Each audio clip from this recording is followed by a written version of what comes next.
Good evening, ladies and gentlemen, and welcome to what promises to be a riveting exchange of ideas on one of the most pressing topics of our time, artificial intelligence in healthcare. I'm Darren, and I'll be your host and adjudicator as we unravel the complexities of AI through the lens of medicine and ethics. In healthcare, AI can be used in medical imaging, health records, disease identification, and more, which can be found to be very beneficial. However, there are many implications to the benefits that many people see, which include privacy, surveillance, bias, discrimination, and more. Today we have two teams ready to delve into the heart of this debate. On my right, we have pro-AI pioneer, Asim, who will argue in favor of integrating AI into our healthcare systems. And on my left, we have Angela, a human healthcare advocate, who will present their case against the reliance on AI in medical contexts. Each team will present their points to support their stance, and have a chance to rebuttal for each point from the opposing team. Without further ado, let's begin. Pro-AI pioneer, your opening argument.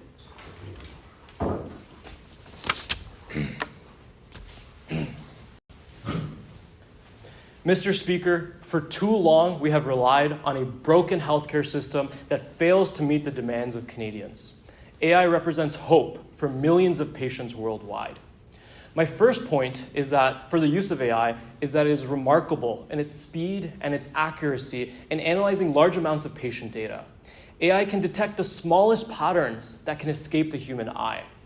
A paper in The Lancet on the mammography of 80,000 Swedish women reports that AI software detects 20% more cancers compared to the regular human radiologist. That's 41 patients going home thinking that they're fine, but they actually have breast cancer, and that's pretty serious. For my second point, Mr. Speaker, it's that AI saves time and reduces costs for many doctors.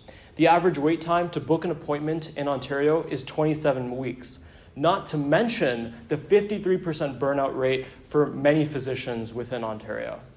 AI can automate medical billing, appointment scheduling, and data entry. And a recent review by Harvard Health shows documentation time being cut by 45% due to AI software. And this could also potentially save the US healthcare system $360 billion.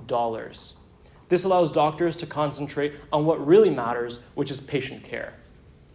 Lastly, AI has the potential to personalize treatment plans by evaluating medical, lifestyle, and genetic data for tons of different patients. An example of this is the ParaHealth software system, a scoring system for a patient's overall health.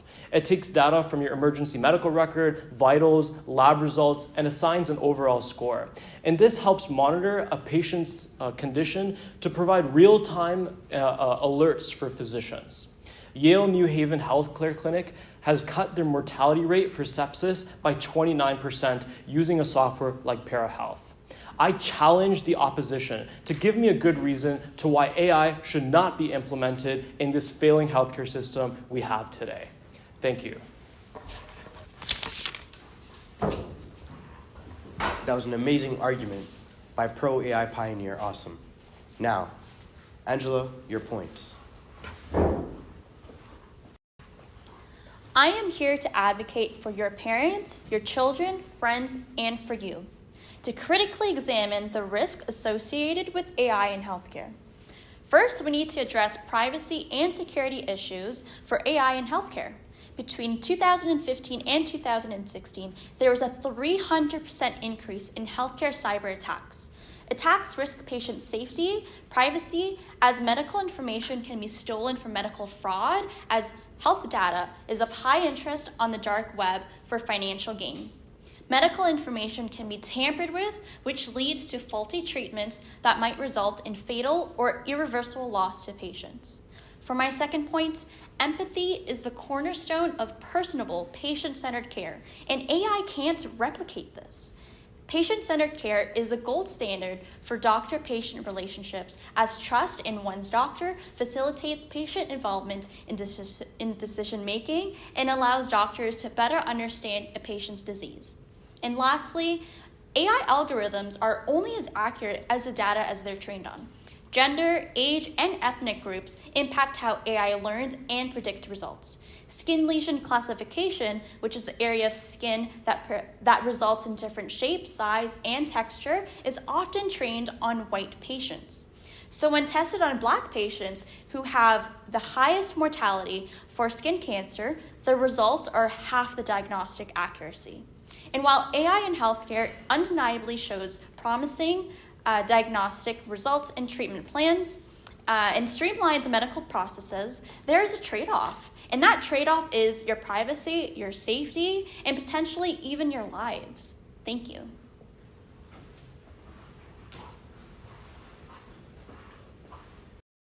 Amazing arguments by human healthcare advocate Angela.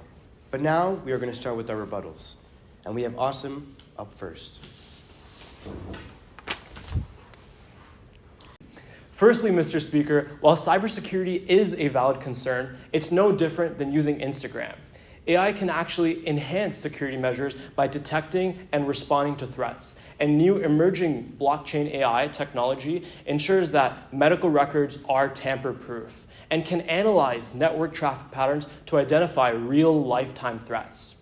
Secondly, the opposition mentions that AI has bias, but fails to recognize that it's a continuously evolving technology. It can be continuously trained. By using more diverse and representative data sets, AI can actually help reduce discriminatory practices within the healthcare system. Mr. Speaker, it seems like the opposition wants us to live as cavemen in ancient times, but we must not stop advancing our healthcare system for the better. Thank you.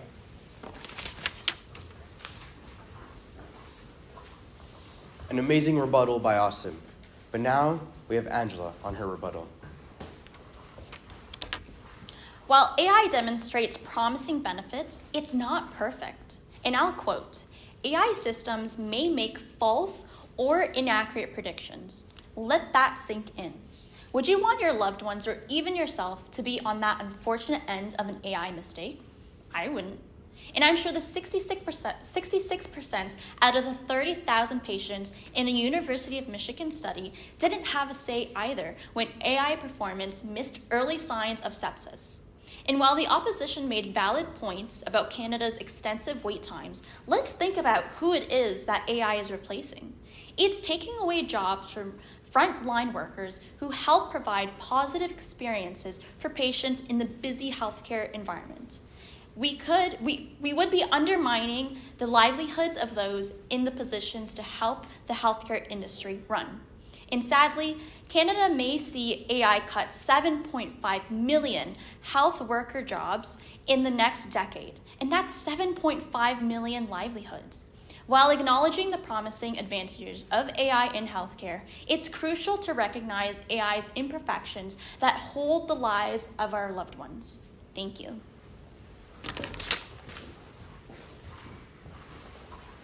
An amazing rebuttal by Angela. But now, we have our town hall representative Aanshi to speak on her experiences with AI in healthcare. I'm here to represent the townspeople on our thoughts of this debate. From what I gather, AI is promising in ways, but it has its limitations. It can do lots of beneficial things like analyze data, which can help decrease waiting times at clinics, and it can personalize treatment plans to each patient. But it also impedes patient privacy, which is unethical to the public. It can be biased depending on how it's trained, making it inaccessible to all, and it lessens the human touch aspect of the profession. I can see why it's helpful from my own experience with this terrible healthcare system. My grandma went to the ER multiple times for an ongoing cough. She had multiple consultations and several scans, but it wasn't until the third time that she went that they let her know that she had stage 4 lung cancer. After hearing this, I wonder if her diagnosis would have been faster if AI was involved with her case. AI does seem promising because of its quicker and more accurate diagnoses, but I still have my reservations on privacy concerns. I would hate for my information to be used criminally without my knowledge or consent. If there was a way to ensure that AI is using my information with confidentiality, I think it could be fruitful to the world of healthcare.